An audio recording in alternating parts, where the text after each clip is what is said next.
Hello and welcome to episode 3. Today I'm going to look at quite a large archive of photographs from the 1920s through to 1940. What is remarkable about this archive is its size, roughly 250 images, and how well preserved they are, and how the collection also throws light on one important aspect of Glasgow and Scottish culture. In short, it's photographs of variety acts that performed in the Pavilion Theatre in Glasgow post-World War I. I think the collection captures this period of theatre and culture in Scotland vividly, and as I've studied the photographs, they've educated and surprised me. So let's have a look at a few of the images to give you a flavour of what's in the archive. Essentially, they're used to advertise the performers, and they're also used by the press in publications. On the back, there's often a return address, which perhaps hints at the fact that they were not cheap to produce. One interesting and valuable aspect is that a good percentage of the photographs have a date associated with them.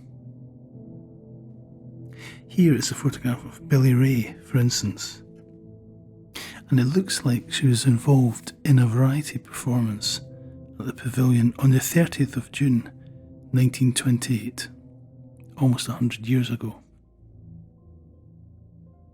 Let's check out some of the other photographs. I love these guys, going by the name of Mr. Flotsam and Mr. Jetsam, and they do look like a couple of bank managers, I think, in this photograph. They were an Anglo-Australian musical comedy duo, and they played the Pavilion Theatre on September the 30th, 1933. One of them had quite a high voice, and the other a very low voice, and their repertoire included The Alsatian and the Pekingese, Little Betty Bouncer, and What's the Matter with Rachmaninoff. This image is from a show called Stars of 1923, and it was a performance on 23rd of June of that year.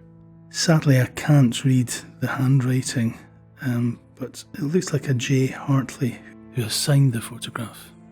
I think the woman has a very contemporary look, which makes it easy to identify with her. You wouldn't think it odd if she passed you in the street in Glasgow today. Something very evocative about the image, and I can't help wondering what happened to her. Was this the start of her career or towards the end? Did she stay in theatre? Be interesting to find out. Now, this cheeky looking chap had the rather dubious name of Ben Dova. He performed in the Pavilion on the 23rd of October 1933. And he was billed as the convivial inebriate. As part of his act, he would perch on top of a small street lamp on stage, and it would begin to sway back and forward, eventually to an alarming degree. Dova would hold on to it and begin an astonishing acrobatic routine, heightened by his seemingly, of course, intoxicated state.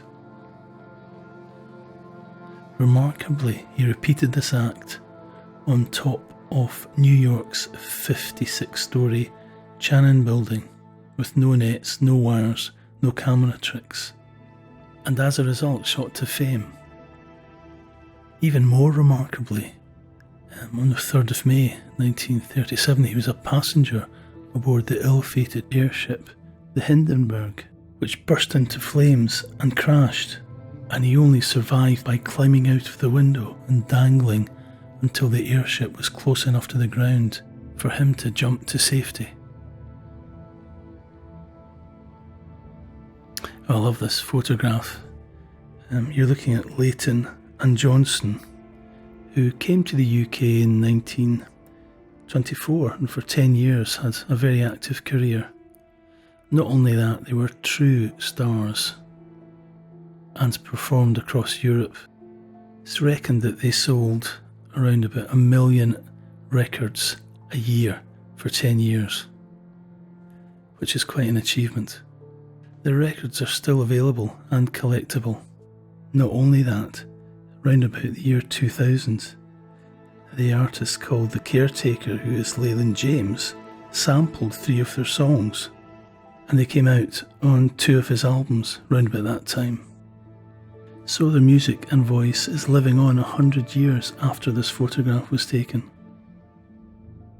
Check out this fantastic pose. It's the 3 wee Aberdonians, and they performed on March the 10th, 1934. Or the G-Boys, who performed in the Aladdin Panto in February of 1934.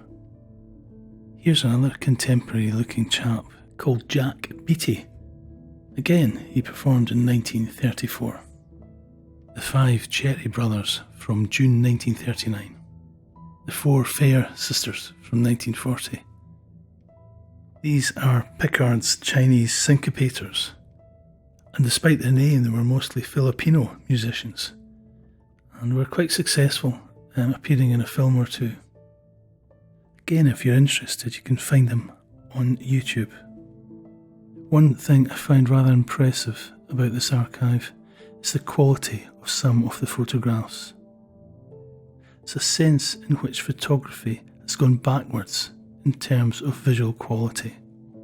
Many of these images would be shot on large cameras onto glass negatives. The amount of visual information on the glass negative was vast.